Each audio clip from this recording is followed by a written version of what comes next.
Vamos começar o nosso sermão de hoje, aí, nosso tempo de exposição das Escrituras. Hoje a gente vai finalizar o capítulo 4. Para quem não sabe, né, a gente está trabalhando uma série de sermões aí no Evangelho de João, né? E hoje a gente vai finalizar o capítulo 4 do Evangelho de João. E aí é preciso a gente destacar que esse capítulo aqui, capítulo 4, ele especifica muito bem um dos atributos de Deus. Não é que, mas só é um, ele só se apresenta em um atributo. Não, mas tem um atributo de Deus aqui, que é um atributo muito específico aqui no capítulo 4 do Evangelho de João. Qual que é esse atributo aqui? O nosso Deus, ele é um Deus pessoal. Se o nosso Deus ele é um Deus pessoal, isso quer dizer que ele é um Deus que se relaciona. Não é simplesmente um Deus que está longe. Você já ouviu aquela música assim, és Deus de perto e não de longe. Ele é Deus de perto e de longe, essa música está errada, certo? Porque está em todos os lugares. Mas ele não é um Deus que se revela à distância somente. Ele é um Deus que é pessoal e ele se revela por meio do relacionamento. Então, o Deus Filho, Jesus Cristo, ele se encarnou, ele tomou forma humana para se revelar como Deus conosco. Por que nós chamamos Jesus Cristo de Emanuel? Porque ele é o Deus conosco. É o Deus pessoal, é o Deus que se relaciona, é o Deus que está tão perto que quando ele foi assunto aos céus, ele falou assim, eu vou deixar alguém que vai estar ainda mais perto. Tão perto que está dentro. Então esse é o nosso Deus pessoal, um Deus que se relaciona, certo? A humanidade de Jesus, ela se destaca entre os seres humanos porque na verdade ela se difere no caráter. Quando a gente fala assim, Jesus se encarnou, aí a gente começa a fazer comparativos, né? Tipo assim, se ele se encarnou, ele virou homem, então eu sou homem, então eu consigo entender isso. Só que o caráter humano de Jesus é um caráter totalmente diferente do caráter humano nosso. É encarnado, mas é sem pecado. Isso já nos ensina que um Deus pessoal, que é um Deus que se relaciona, usa dos meios da sua santidade para expressar a beleza da relação. Certo? Deus é pessoal, se relaciona, mas é santo, sem pecado. Então os relacionamentos eles são construídos por um detalhe aí muito importante, que é o quê? A santidade de Deus. Quando a gente pensa em relacionamento, então, a gente deve olhar para a santidade de Deus como o combustível que nos leva a se relacionar. É por isso que não se relacionar é um pecado contra Deus, contra a santidade de Deus. Vou viver a minha vida particular, tá, beleza. Sabe quem vai perder com isso? Você. Por quê? Porque você está deixando de desfrutar daquilo que é belo em Deus e que Ele revela por meio do povo, por meio da sua criação, por meio da sua família. Então esse é o nosso Deus.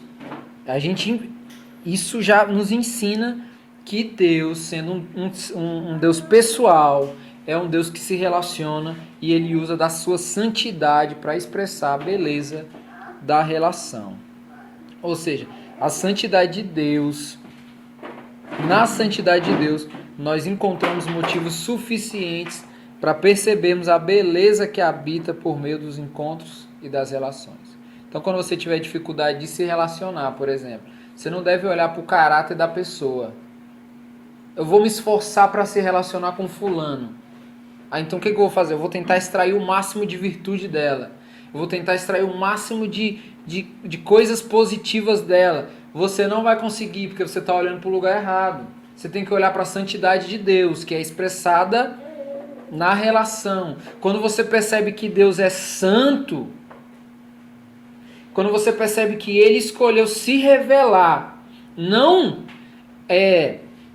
excluindo de si, tirando de si seu atributo de ser santo, então a gente percebe que nós vamos construir relacionamentos por base da santidade de Deus. Deus requer de nós que nós nos relacionamos com as pessoas com o olhar para a sua santidade, certo? Então o capítulo 4, aqui do Evangelho de João, ele narra um Deus pessoal que revela a sua graça. Ele revela graça se encontrando com as pessoas. Quando a gente fala, a graça de Deus me alcançou, a graça de Cristo me salvou. Como é que Deus revela a sua graça? Se encontrando com as pessoas. A gente vai ver isso aqui. Todo o capítulo 4, como eu comecei falando, revela muito bem o atributo pessoal de Deus. Deus é um ser pessoal, que se revela, que se relaciona. E aí, antes da gente ler aqui o texto de hoje, eu queria que a gente pudesse fazer uma autoanálise, né? E que a gente pudesse responder aí para nós mesmos a seguinte pergunta: os nossos encontros, eles são para servirmos ou para sermos servidos? Por que nós escolhemos nos relacionar com as pessoas?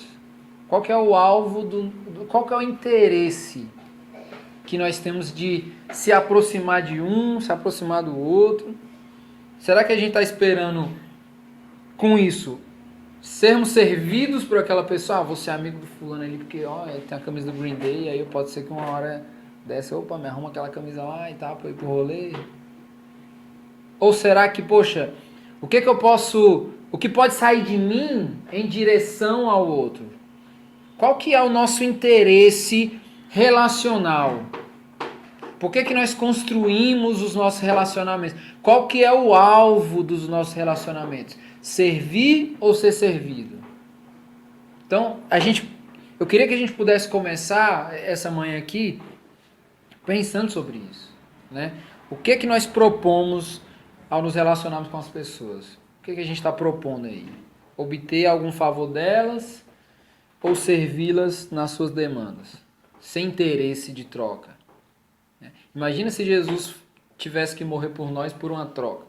O que nós temos para oferecer para Ele?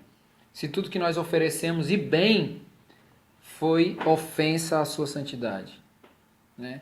Imagina se Jesus se entregasse numa cruz por nós, derramasse o seu sangue precioso por nós, esperando alguma coisa em troca.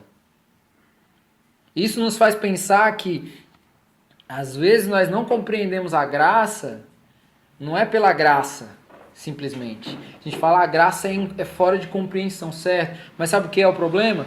Nós evidenciamos demais o nosso pecado, a nossa capacidade de pecar. Então, quanto mais nós sabemos e olhamos para o nosso pecado, mais a gente confunde a nossa ideia de graça. Quanto mais eu olho para a minha capacidade de pecar, mais eu não compreendo a graça. Porque para mim não faz sentido. Então, o nosso interesse enquanto pecadores redimidos é olhar para a redenção, é olhar para a graça. Quando nós olhamos para a graça de Cristo, aí nós reconhecemos, nós sabemos compreender o porquê que os nossos pecados são perdoados. Não é por nós, é pelo comprometimento do Filho com o Pai. A gente fala assim, Jesus morreu na cruz porque me amou. Não, ele morreu na cruz porque ele amou o propósito do Pai. E aí o que acontece? Nós fomos atingidos com isso. Deus, ele nos ama quando ele ama a si mesmo, ao seu propósito. Entendeu? Então, esse é o exemplo que a gente precisa ter na vida. O Cristo. A gente não é chamado de cristão à toa. A gente não é chamado de cristão por pertencermos a uma religião, a um ciclo religioso, a um modelo ali de pensar fé. Não, nós somos chamados cristãos porque nós devemos nos parecer com Cristo. E isso já se tornou um clichê, né? Tem que se parecer com Cristo, tem que se parecer com Cristo. Aí a gente não consegue pensar isso na prática. Mas de fato é agir como o próprio Cristo.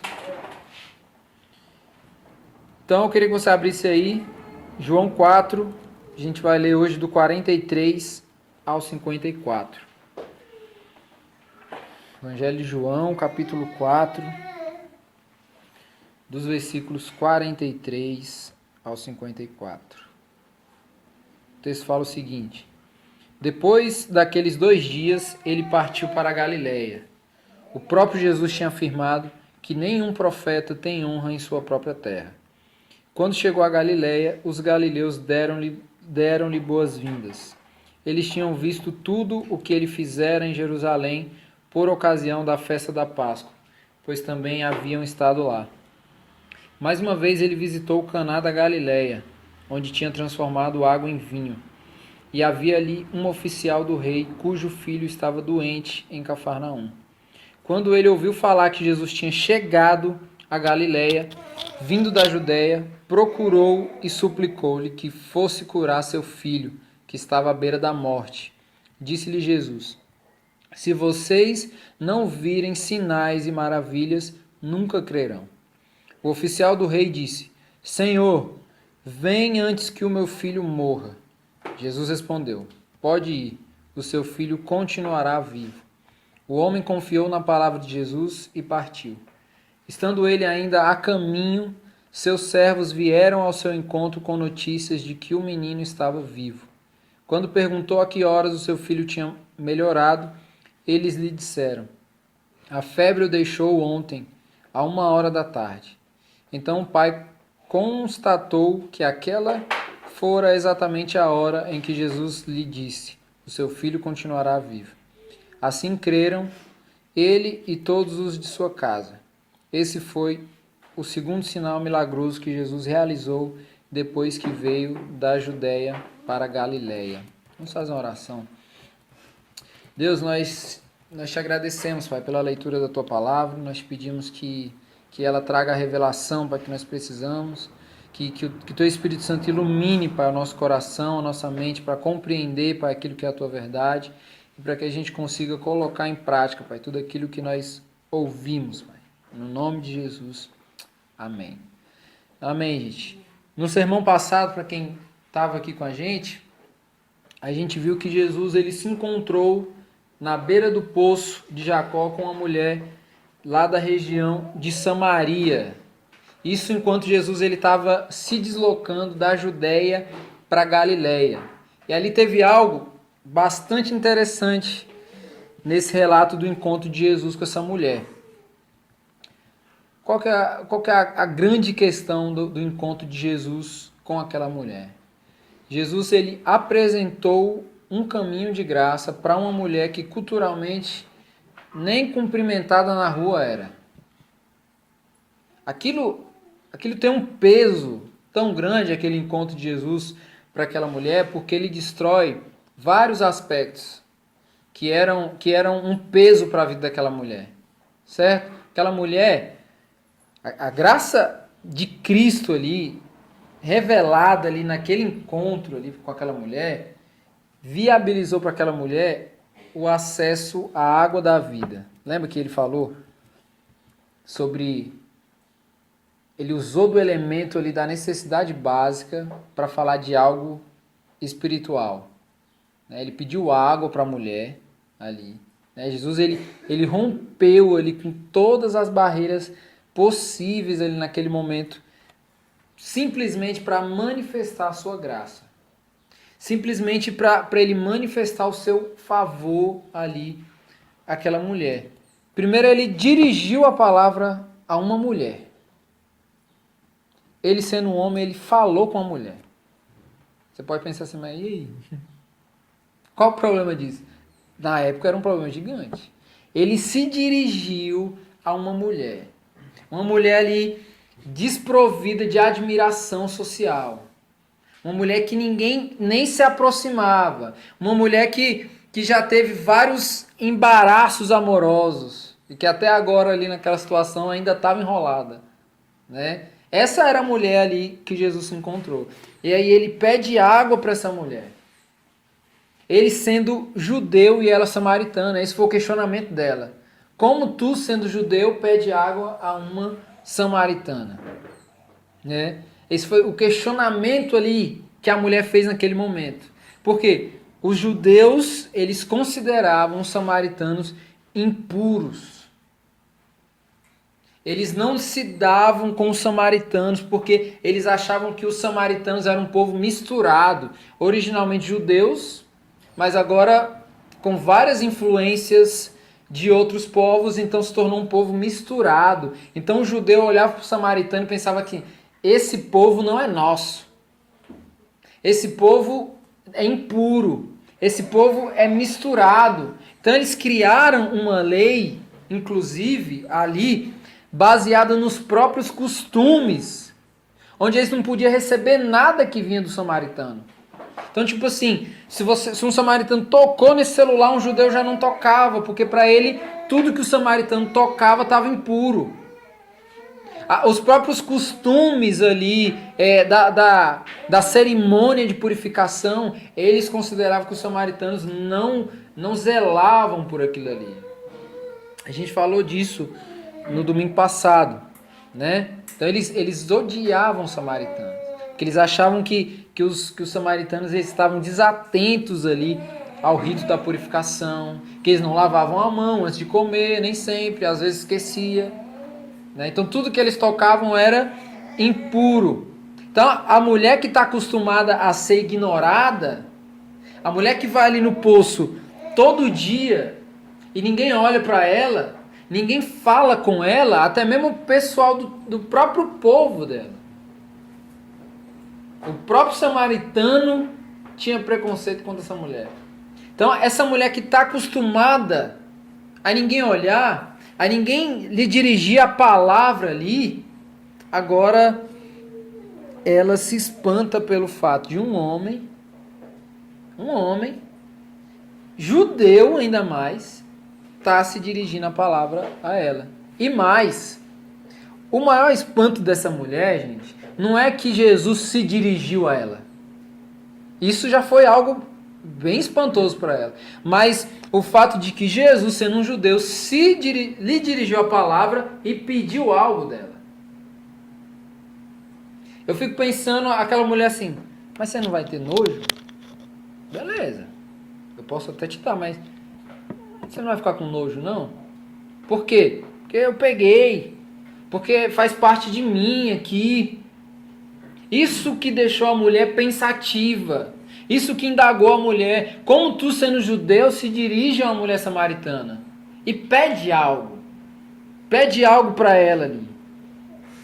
Isso deixa a mulher muito espantada. Você consegue ver que a grandeza de Deus revelada na pessoa de Cristo. Ele mesmo sendo homem, Jesus aqui, ó, sendo homem, cansado. A gente falou na semana passada, Jesus estava cansado. E a gente não está supondo que Jesus estava cansado porque ele estava cruzando da Judéia para Galiléia, não. A gente está dizendo que Jesus estava cansado porque ele sentou na beira do poço. Isso revela que ele estava cansado. Era meio-dia. Jesus sentou na beira do poço ali e ele pediu água para uma desconhecida. Desconhecida. E ele faz tudo isso, não simplesmente para revelar a sua humanidade. Não é simplesmente, estou cansado, quero água, eu quero mostrar que eu sou humano. Não é simplesmente para isso, não. Jesus faz isso para mostrar o seu poder em estender graça. O encontro, o fato de que Jesus pede água para a mulher é só um detalhe. É só um detalhe. A grande questão é que Jesus está aproveitando esse momento para estender graça. Ele está estendendo graça para aquela mulher, porque a graça ela encontra morada naqueles que não são. A graça ela faz sentido para aqueles que não são nada.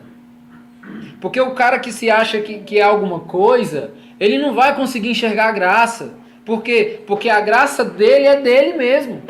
Eu resolvo, eu faço acontecer. Mas a graça de Cristo, ela encontra morada para aqueles que reconhecem que não são. Para aqueles que sabem que não são. Jesus ele não passa pela vida de alguém sem deixar a marca do seu poder gracioso. Todas as pessoas que passam pelo caminho de Jesus são marcados pelo poder gracioso de Jesus. Os encontros de Jesus, eles vivificam a existência das pessoas. Passou pelo caminho de Jesus, vive, recebe graça, é atingido pelo poder gracioso de Jesus, certo? E é por isso que o cristão é uma carta viva. É por isso que nós somos como cartas vivas. Por quê? Porque nós temos um destinatário certo. Porque nós devemos olhar para as pessoas e encarar como o destino do envio daquilo que nós temos. Nós somos essas cartas vivas. Depois que Jesus ele se encontrou com aquela mulher ali samaritana, a gente viu que um grande número ali de samaritanos passou a crer em Jesus. Primeiro porque a mulher foi e anunciou, e depois porque eles viram o próprio Jesus. Eles chegaram a comunicar para a mulher, olha, agora nós cremos. Não por causa de uma experiência terceirizada, porque agora nós vimos. Agora não é mais porque uma mulher contou um testemunho. Agora eu não creio mais simplesmente por causa disso. Agora eu creio porque eu vi. Cara, e esse lance do ver dentro do relato bíblico é muito importante. Não é simplesmente olhar. Todo mundo vê, mas nem todo mundo enxerga de fato. João fala assim, eu vi com os meus próprios olhos. Aí você fala assim, que é isso, João? Tá doido? Tem como ver sem ser com os próprios olhos? O que ele está querendo dizer? Eu vi. Eu de fato vi. Não foi algo que passageiro. Eu vi. Eu vi verdadeiramente. Né? O próprio João e Pedro, quando estavam ali sendo perseguidos pelo Sinédrio, lá em Jerusalém, vocês têm que parar de fazer tudo isso que vocês fazem, vocês têm que parar de comunicar essa mensagem, vocês têm que parar de falar sobre esse cara. Eles falam assim, como que a gente pode parar de fazer isso, cara? Nós vimos. Então, o que se vê tem peso pra gente. É por isso que nós devemos andar prestando atenção e olhando para o que está ao nosso redor. Sabe por quê? Porque a gente fica olhando para o céu, olhando para o alto o tempo todo, querendo ver Deus. Mas Deus ele está se revelando aqui. E a gente não percebe porque a gente não vê. Porque a gente não olha. A gente está olhando para aquilo que parece ser sobrenatural. E o sobrenatural está aqui, ó, no natural, no comum. Deus se revelando aqui. Então, um monte de samaritano passou a crer em Jesus. Porque eles tiveram agora uma experiência pessoal. O próprio Cristo se revelou para eles. Por quê? Porque a graça de Cristo é uma água viva. A água que Jesus disse para a mulher que ele daria. Fala assim, se você beber da água que eu tenho para te dar aqui, você nunca mais vai precisar da água do Jacó. Nunca mais. Nunca mais. Porque a minha água é uma água viva. Entendeu? A água que Jesus tem para dar é viva. É o seu espírito que purifica. É o seu espírito que nos banha de graça. Entendeu? O Evangelho é uma água viva. O Evangelho é uma água que sacia. O Evangelho é uma água inesgotável. Quando a gente pensa sobre graça, a gente tem que pensar isso. A graça ela é inesgotável. Então não é para o seu pecado que você tem que olhar, para o tamanho do seu pecado. É para o tamanho da graça. Para a profundidade da graça. Se essa mulher poderia pensar assim, poxa, mas sei lá, Jesus, eu sou uma mulher meio promíscua aí, eu não tenho um caminhar muito decente não. Você tem certeza que você quer me dar dessa água aí? Tem certeza que você quer perder o seu tempo aí comigo aqui? Vai procurar outras pessoas. Vai procurar alguém mais merecedor. Não, a graça ela não encontra morada em quem se acha merecedor. A graça ela encontra morada naqueles que reconhecem que não são. Aqueles que não são de fato. Não tem problema nenhum. Não tem problema nenhum você não se achar o bonzão. Muito pelo contrário. É aquilo que a gente falou há uns domingos atrás. É necessário que a gente cresça. Porque quanto mais nós crescemos, mais ele... é necessário que nós diminuímos. Heresia aí, viu, gente? É necessário que a gente diminua cada vez mais para que, na medida que nós diminuímos, ele cresce. E cresce, e cresce. E cresce em nós, dentro de nós. Né? Ao ponto de se esbanjar. Né? E aí nos primeiros 2 versículos que a gente leu, versículo 43 e 44, o texto diz: depois daqueles 2 dias ele partiu para a Galiléia. O próprio Jesus tinha afirmado que nenhum profeta tem honra em sua própria terra. Essa expressão aqui de Jesus, de que nenhum profeta tem honra em sua própria terra, era uma expressão comum. Jesus falou isso, mas isso era uma expressão comum da época. Se tornou, na época, uma espécie de provérbio, uma parada popular, entendeu? As pessoas sempre falavam isso, porque, de fato, isso acontecia na prática. Na prática, isso acontecia. Os profetas, eles recebem mais honra em qualquer outro lugar do que entre o seu povo, entre o seu próprio lugar. Então isso era comum ao ponto dessa frase que Jesus falou ter realmente se tornado um ditado ali popular, né? Agostinho de Hipona, ele comenta algo sobre essa frase de Jesus, dizendo que Jesus ele não tinha honra ali entre o seu povo, porque em 2 dias que ele passou em Samaria, ele fez mais coisa do que no seu próprio povo. Então o povo meio que ficou naquela, né? Jesus fez lá, mas não fez aqui. Então não honrava, né? Então o pessoal ali da sua região não honrava por causa disso. Nesse contexto aqui, né? E aí no versículo 45, o texto diz que quando chegou a Galiléia, os galileus deram-lhe boas-vindas. Eles tinham visto tudo o que ele fizera em Jerusalém por ocasião da festa da Páscoa, pois também haviam estado lá. Então, diferentemente aqui da cultura popular, da cultura da desonra profética, da desonra do seu próprio lugar ali, os galileus aqui, eles dão boas-vindas a Jesus. Quando Jesus chega na Galileia, em outras palavras aqui, os galileus honraram a Jesus na sua chegada, pelo fato de que eles estavam lá em Jerusalém quando Jesus ele purificou o templo. A gente viu isso. Jesus entrou no templo, foi na época da Páscoa, observou o que estava acontecendo no templo ali. Ele demonstrou zelo pelo significado do culto, né? Ele expulsou os comerciantes ali, junto com seus produtos ali, e os galileus, eles estavam lá, eles viram o poder de Jesus. E uma coisa é certa, Jesus ele era intencional, Jesus é intencional. Essa palavra aí da moda, né? Intencional. Mas Jesus de fato era intencional. O James Smith, ele vai dizer que quando dizemos que uma pessoa ela é intencional, é porque ela tem alguma coisa como alvo. Então a pessoa tem algo ali como seu alvo, então ela é intencional. Inclusive ele dá um exemplo para isso, né? Um exemplo prático para entender isso, apresentando ali um exercício ali bem simples. Ele fala o seguinte: fecha o olho e só pense.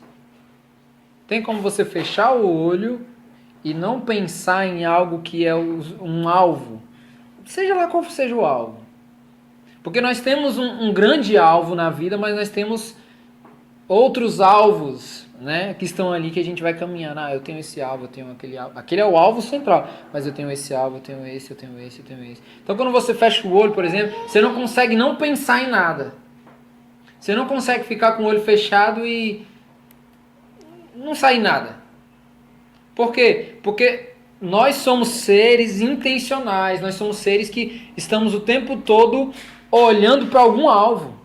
Nem que o alvo seja errado, mas nós estamos sempre olhando ali para um alvo, certo? E pensando sobre essa intencionalidade como alvo, né, o alvo ali, Jesus, mesmo sendo Deus, ele é intencional, né? Porque todas as ações de Jesus de serviço tinha ali como alvo preparar um ambiente de pregação, preparar um ambiente de anúncio. Então, os milagres, os feitos, para que era aquilo? Para mostrar que era poderoso simplesmente? Não só isso, mas para preparar o caminho para um ambiente de anúncio da sua mensagem. Então era para isso. Isso é intencionalidade. Ele tem um alvo. Ele está olhando para esse alvo. A própria Escritura vai dizer que Jesus veio para ensinar. Era a principal característica ministerial de Jesus, ensinar. Então, a mensagem, a pregação era o alvo das intenções de Jesus. Então, quando vinham os milagres, quando vinham aqui os feitos, a cura, aquilo outro, tudo isso daí era preparando ali um ambiente para anúncio da sua mensagem. Então, quando Jesus ele expulsa os comerciantes lá do templo, quando Jesus ele derruba a mesa, ele não está querendo expressar que ele é um rebelde, que ele é um radical, que ele é um subversivo. A gente fica usando, um monte de gente mal intencionada fica, mas Jesus chegou lá contra o sistema. Dá sono, né, gente? Na moral, dá sono. Se a gente for honesto com a Bíblia, dá sono. Jesus não estava querendo apresentar isso. Olha, tem que ser radical. Tá. Não era nada disso. Jesus não estava fazendo nada disso. Ele está, na verdade, fazendo o quê? Abrindo o caminho para um ensino. Ele chamou a atenção das pessoas para dizer, olha, a casa do meu pai não é uma casa de comércio. Se Jesus chega lá, gente, deixa eu falar um negócio para vocês. A galera, isso aqui tá aqui, ó, cordeiro aqui, não sei o que, um barulho, uma feira danada. Galera, eu ouvi? Não. Ele usou daquele momento ali, ele usou daquela ação ali, para apresentar um anúncio. Para anunciar aquilo que era o que ele queria falar. A casa do meu pai não é um lugar para comércio. A casa do meu pai é um lugar de oração. É isso que Jesus quer ali. E aí ele vem com a obra de redenção. Olha como Jesus é intencional. Qual que é a obra de redenção? Destrua esse templo, que em 3 dias eu reconstruo. Tudo tem que apresentar a obra de redenção. Uma vida cristã intencional apresenta a obra de redenção. Sempre. Sempre. Sempre tem que falar da cruz de Cristo? Sempre. Sempre tem que relembrar da cruz de Cristo? Sempre. Sempre tem que falar que Jesus morreu na cruz pelo nosso pecado, derramou o sangue. Isso eu já sei, meu filho sabe, o outro sabe, Sempre. Porque sempre nós nos esquecemos disso. Sempre. Então a vida cristã ela tem que ser intencional, assim como o próprio exercício ministerial de Jesus era intencional. E apresenta a obra de redenção.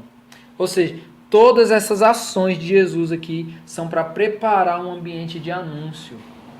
E o anúncio do Evangelho, ele não é somente para nos dizer que, em teoria, Jesus é poderoso. Jesus está anunciando o Evangelho curando? Tá. Mas ele não quer simplesmente dizer que ele é poderoso. Não é, o anúncio do Evangelho não é simplesmente para isso, mas é para gerar uma consciência de reverência a Jesus. Porque, ele é poderoso, beleza, mas você crê nele porque ele é poderoso ou porque ele é digno? Você vem para Jesus porque você foi curado ou porque ele é digno da sua adoração? Você vive uma vida dedicada a Deus porque você quer alguma coisa de Deus ou porque ele criou o universo para que todo o universo se curve diante dele em adoração. Por quê? Qual que é o motivo?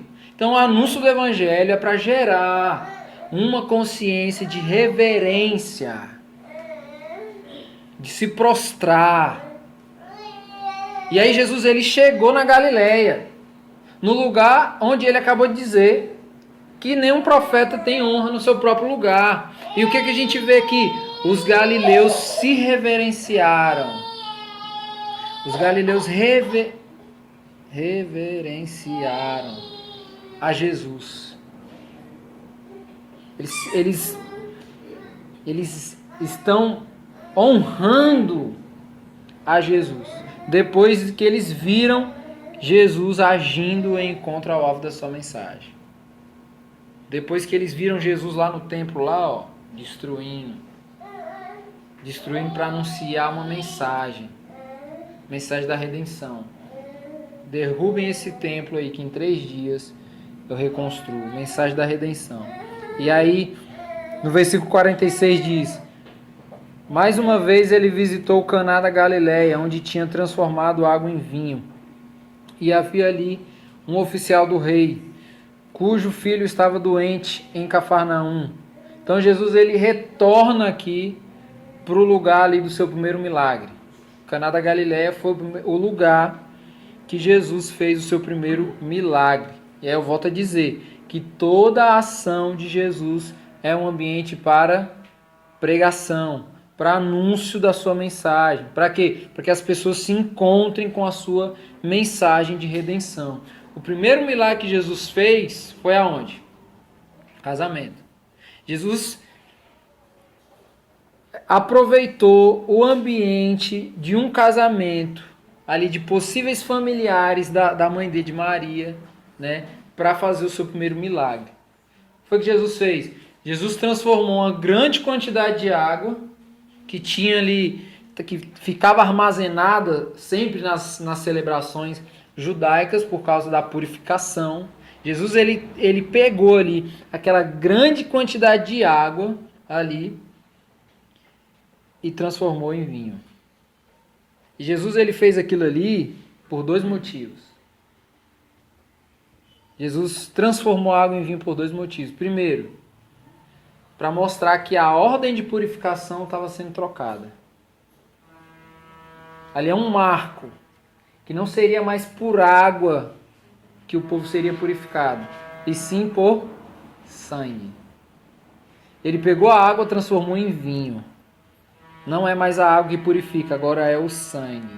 Ou seja, o seu sangue, ele está apresentando, olha só a intencionalidade de Jesus. Ele está fazendo um milagre? Tá. Mas ele está abrindo as porteiras para anunciar uma mensagem. O alvo da sua intenção, que é o quê? Não é mais por água que vocês serão purificados, agora é pelo sangue derramado na cruz. Isso é que purifica, isso é que vai purificar. A primeira intenção de Jesus era isso, o primeiro motivo. E o segundo motivo é a quantidade de vinho que Jesus ele transformou a água ali para o vinho, naquela celebração ali familiar.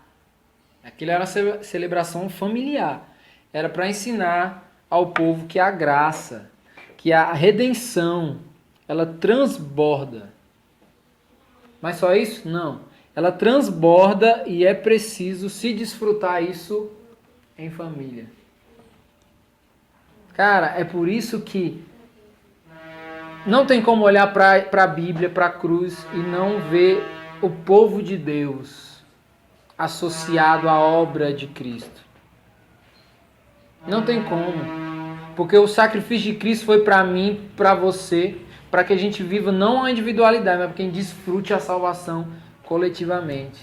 Não é sou salvo, legal. E aí? Sou salvo para viver com um irmão. Entendeu? Então, qual o primeiro motivo? A ordem mudou. Vocês não são mais purificados por água, agora é pelo sangue. O vinho representa o sangue, a comunhão, a mesa colocada ali. Agora é assim que funciona. E tendo isso em vista, vocês vão desfrutar disso em família. Jesus poderia fazer o primeiro milagre, gente, em qualquer lugar. Ele foi num casamento. Num casamento, lugar de compromisso, lugar de aliança. Certo? Lugar, ambiente familiar. Ambiente de início de uma jornada de vida. Ele foi para aquele lugar ali. Para revelar o quê? Milagre? Não. Redenção. Ah, para falar que ele é poderoso para transformar água em vinho? Não. Para falar que o sangue dele purifica. O sangue dele lava. Ao ponto de agora sermos sendo lavados por esse sangue, desfrutarmos da mesa. Com os irmãos. Com a família. Numa celebração coletiva. É por esse motivo aqui. Então, mais uma vez, não é o tamanho do pecado que dá nível para o tamanho da graça. Não é. É a perfeição do sacrifício. Isso que dá nível para a graça. É a perfeição do sacrifício que nos dá o direito de determos, de não determos participação direta na redenção. A perfeição do sacrifício de Cristo mostra assim, eu posso fazer só, é o meu sangue, é a minha redenção, não preciso da sua participação. O sangue de Cristo ali, ó, precioso, derramado ali, esbanjado, é o quê? Vinho de celebração. Por isso que há uns longos domingos atrás a gente falou, falta vinho na nossa mesa. Falta vinho na mesa da nossa vida. Por que a gente tem que beber umas? Não. Porque falta a gente reconhecer o sangue de Cristo que nos lavou, nos purificou, e para que a gente desfrute disso. Né? A gente quer ter um pai, né? Ah, a salvação em Cristo me deu o direito de ter um pai. Certo. Deu o direito de ter um pai. Mas aí você viu uma relação só pai e filho e a família. A gente quer o pai, mas não quer os irmãos. Né? O sangue de Cristo me deu o direito de ter um pai, certo, mas te deu o direito de ter um pai e irmãos. Uma família completa. Entendeu? A redenção em Cristo nos deu o direito de termos uma família. De vários irmãos. Certo? Então esse é o sangue de Cristo. Precioso. Derramado ali. Como vinho de celebração. Então, os encontros de Jesus geram vida. Por quê? Porque ele apresenta um caminho de redenção. O Filho de Deus, o Deus homem, ele se encontrou com a humanidade para causar um grande encontro. Foi por esse motivo. Deus ele se fez carne para causar um grande encontro ali, uma reconexão do ser caído com o seu Criador. O ser caído agora redimido ali com o seu Senhor, com o seu dono. Tá? A redenção, ela não nos deu apenas a salvação eterna da nossa alma. A gente sempre olha, espiritualiza a salvação ao ponto de achar que ela só transforma a nossa alma. Que Cristo ele só morreu para salvar o meu coração, a minha alma. Não é simplesmente por isso. A redenção não nos deu apenas a salvação eterna da nossa alma, mas também a transformação da nossa consciência para vivermos em família. Ou seja, nós fomos salvos para nos encontrar. Nós somos salvos para vivermos em direção a alguém, para vivermos em direção ao outro, né? Com Deus e com o outro. Né? Por isso que o Evangelho é intencional. Por isso que o Evangelho ele tem um alvo, ele tem uma direção. Porque depois do encontro com a graça, nós passamos a ter um alvo específico. Né? Quais são esse alvo? Qual que é esse alvo? O mesmo alvo que fez lá o André. Lembra o André quando viu Jesus? João Batista falou assim, vejam, Aquele é o Cordeiro de Deus. E aí os discípulos de João foram até Jesus. O alvo que nós precisamos ter na vida é o mesmo alvo que André teve. Depois que se encontrou com Jesus, a primeira coisa que ele fez foi correr e chamar o irmão. Então, como que nós podemos confiar no cristianismo de alguém que não comunica o evangelho para outra pessoa? Tem como? Ah, eu amo a Jesus. As pessoas sabem quem é Jesus? Quem está à sua volta? Não. Não entende esse amor, não. Ah, eu sou cristão. Certo. No seu trabalho, como é? As pessoas são tocadas pelo evangelho? Não. Ô, irmão. Que cristianismo é esse? Que não tem intenção, que não tem alvo. André se encontrou. Simplesmente porque falaram assim, ó, aquele é o Cordeiro de Deus, olhe para ele. Então eles foram lá. André foi lá. Teve tempo com Jesus ali. E depois ele correu para dizer pro irmão. Tem nada de surpreendente, isso é lógico. Isso não é algo para se surpreender. Isso é a consequência. Isso é a consequência. Quando a gente vai ver na Bíblia, a Bíblia falando sobre conhecer, e fulano conheceu, e conhece a palavra. O que isso significa na Bíblia? Que conhecer está totalmente ligado a praticar o que conhece. Quando eu falo que eu conheço a Deus, quando eu falo que eu conheço a palavra, isso, dentro do contexto bíblico, quer dizer que você é reconhecido como quem conhece pela sua prática. Pela sua prática. Então André fez isso. É o mesmo alvo que nós precisamos ter. O alvo de André, que se encontrou e depois foi. É o mesmo alvo que nós precisamos ter, que fez Filipe correr para Natanael e falar, venha ver, achamos o Messias. É esse o alvo que nós precisamos ter. Esse é o alvo. Então, o texto diz que Jesus está outra vez em Caná da Galileia, que é ambiente ali onde a glória de Deus foi revelada. E aí o texto diz que ali havia um oficial do rei, cujo filho estava doente em Cafarnaum. Esse oficial aqui, ele é parte da corte ali do rei Herodes, certo? E aí o texto está identificando que ele tem um filho que está doente, lá em outra cidade, lá em Cafarnaum. E aí o versículo 47 diz, quando ele ouviu falar que Jesus tinha chegado a Galileia, o oficial, né, Jesus vindo da Judeia, ele procurou Jesus e suplicou que Jesus fosse curar seu filho que estava à beira da morte. Então repare que o texto, ele tensiona aqui a situação dessa doença. Aparentemente não é uma simples doença. Porque aquele filho do oficial ali, o texto está dizendo que ele está à beira da morte. Então não é uma simples doença. Tem uma doença, mas é uma doença que o cara está à beira da morte. São duas situações. São duas situações. Está doente e está à beira da morte. É isso que a gente vê aqui. Então tem uma tensão aqui nessa situação, né? Então, esse homem aqui, ele chega para Jesus, ele procura Jesus e ele suplica que Jesus fosse curar o seu filho, que estava ali à beira da morte, né? Então, olha o que a gente vê aqui.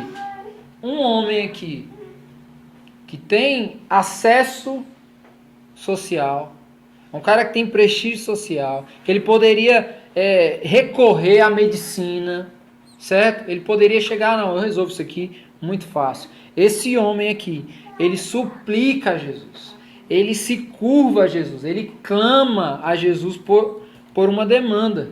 Isso aí mostra pra gente aqui algo que é muito importante da nossa relação com Deus. Se nós clamarmos ao Deus que é ajudador, se nós clamarmos como doentes em posição de doentes espirituais, de necessitados de cura, como quem está morrendo ali, sufocado, nós encontraremos favor do Senhor. Certo? Olha só, gente, mais uma vez. As intenções de Jesus são direcionadas para o alvo da redenção. Para o alvo da redenção. Jesus está lidando com um doente aqui. Uma pessoa que está morrendo. Uma pessoa que está necessitada de cura. Então, a humilhação, o sofrimento, ele é um ambiente onde a glória de Deus se evidencia. A glória de Deus aparece no sofrimento, na dor, na luta, na humilhação. Certo? Esse homem aqui, ele queria o quê? A cura do filho. Ele chega a dizer que é a cura do filho. Ele procura aquele que ele reconhece ali ser capaz de resolver o seu problema. É isso. E aí Jesus diz para ele: se vocês não virem sinais e maravilhas, nunca crerão. O oficial do rei disse: Senhor, vem antes que o meu filho morra. E aí Jesus respondeu: pode ir. O seu filho continuará vivo. Então Jesus ele se atenta para a causa daquele homem. Ele se atenta. Mas antes ele dá uma espetada no homem para gerar uma consciência. Ele fala: vocês creem porque vocês veem sinais e maravilhas. Se vocês não vissem isso, vocês não creriam. Olha que triste, né? Muitas das vezes eu acho que Jesus precisa chegar e botar o dedão na nossa cara e falar assim: sabe por que você crê em mim? Porque eu te faço as coisas. Senão você não creria. É por isso que a nossa vida espiritual fica assim, ó, oscilante, né? Por quê? Porque a gente ama a Deus na medida que Ele nos dá alguma coisa. Que Ele supre para nós alguma coisa. E isso emburrece a gente. Por quê? Porque a gente não consegue perceber, inclusive, que quando a gente não tem nada, ainda assim Ele está nos dando alguma coisa. Quando a gente não tem nada, quando a gente está passando por uma dificuldade financeira, quando a gente não tem o que comer em casa, a gente fica: poxa, eu não tenho nada, cadê Deus? Ele está te presenteando algo ali. Você está respirando, você está vivendo. Então, essa consciência nos deixa burro. Nos faz deixar de entender a grandeza de Deus. Então Jesus dá uma espetada no cara. Vocês creem porque vocês veem sinais e maravilhas. Jesus vai resolver o problema dele? Vai, mas primeiro ele vai gerar uma consciência. Vocês estão crendo porque eu estou fazendo alguma coisa. Porque vocês veem sinais e maravilhas. E aí Jesus se compadece do clamor daquele homem dizendo: pode ir, o seu filho continuará vivo. E Jesus ele não está aqui prometendo uma coisa futura para aquele homem. Jesus não está dizendo assim: ah, não, beleza, pode deixar, eu vou pensar no que eu posso fazer e aí... Não, pode ficar tranquilo, eu vou pensar, mas vai dar certo. Ele não está dizendo que ele vai em direção ao filho daquele homem para... Não, vamos lá então. Vou chegar lá, eu vou resolver o problema. Não.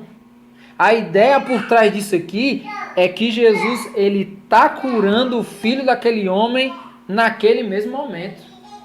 Como é que Jesus está curando aquele homem? Falando assim: pode ir.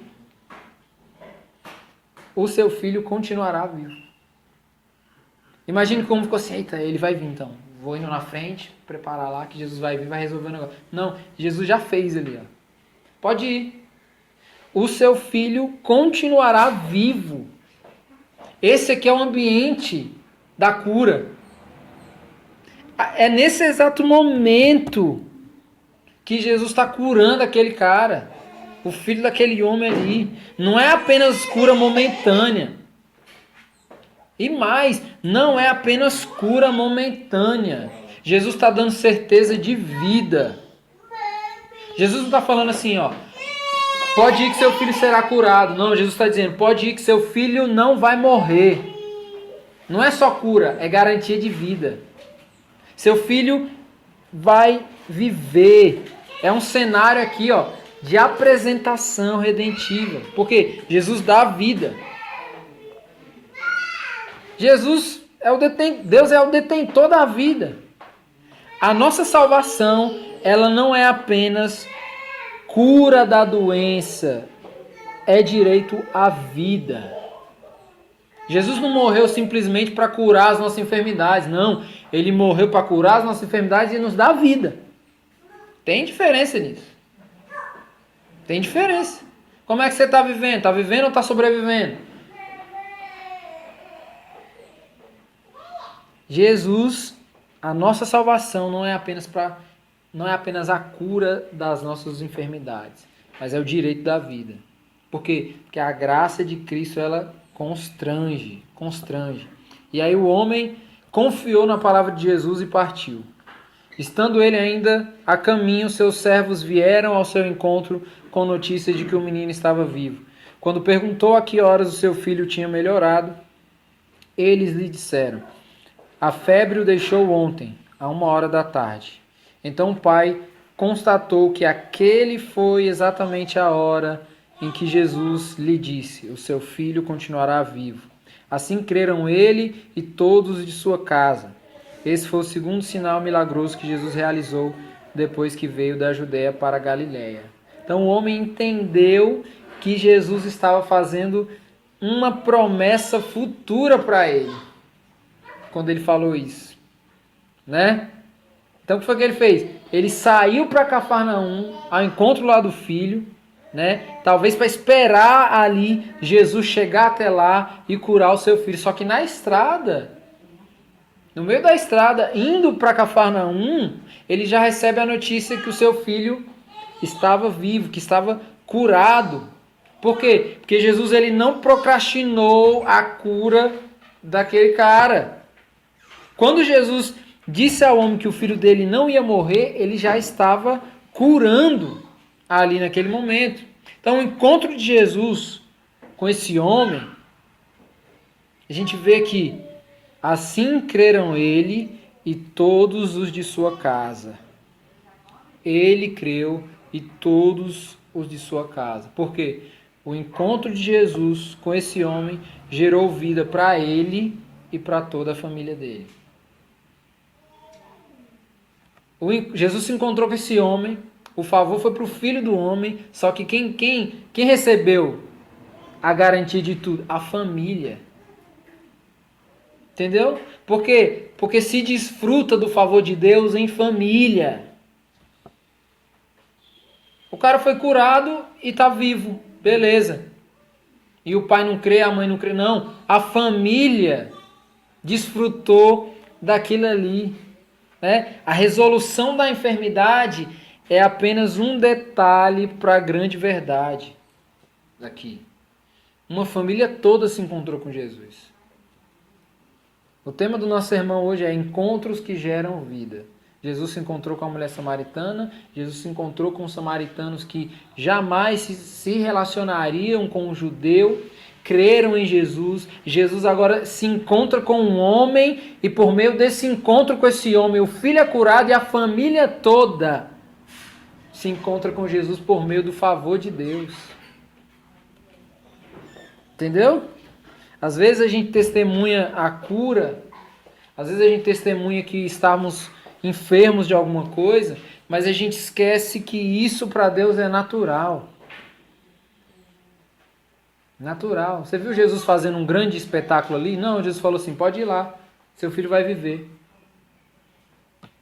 Se fosse pra gente, a gente fala assim, amém, é verdade, vou confiar nisso. Tal. Né? Você fala assim, não, irmão, vai ficar tudo bem. Ou vai ficar, amém, vou acreditar. Jesus agiu naturalmente para revelando o seu poder. Então a gente fica testemunhando da cura, achando que isso é uma grande coisa, sendo que isso é natural para Deus. Isso é normal para Deus. O grande valor disso aqui não é simplesmente a cura. O grande valor desse texto não é o fato que Jesus curou simplesmente uma pessoa. Não é simplesmente isso. Mas é que por meio do poder de Deus revelado na cura, pessoas se encontraram com ele, creram nele. Ou seja, o alvo que é a mensagem, o alvo que é a salvação, o alvo que é o evangelho ali, está em evidência aqui, as pessoas creram em Jesus. Então o desafio não é ser curado por Deus, porque não há esforço em Deus. para que ele aplique o seu poder. Não é. O desafio não é isso. O desafio é permanecer se encontrando com Cristo e provando da vida. Esse que é o grande desafio. Certo? Então, a maior enfermidade da nossa alma, ela já foi curada. A nossa maior enfermidade já foi curada. E ela foi curada quando ela foi levada nos ombros de Cristo, pesando os ombros de Cristo ali na cruz. Agora o desafio é viver como quem foi curado. A nossa enfermidade já foi curada. Qual que é o nosso status agora? Curado. O desafio agora é viver como quem foi curado. Evidenciar que fomos curados, que fomos alcançados, que a redenção, que a graça nos alcançou verdadeiramente, que nós não somos mais escravos, que há uma graça que é poderosa, que é grandiosa, que se revela todos os dias para nós. Todos os dias. O desafio é esse, permanecer se encontrando com Cristo todos os dias, provando da vida. Amém? Queria que você baixasse sua cabeça e nesse momento pudesse fazer uma oração pessoal, refletindo em tudo que a gente falou aqui nessa manhã. Faça uma oração pessoal.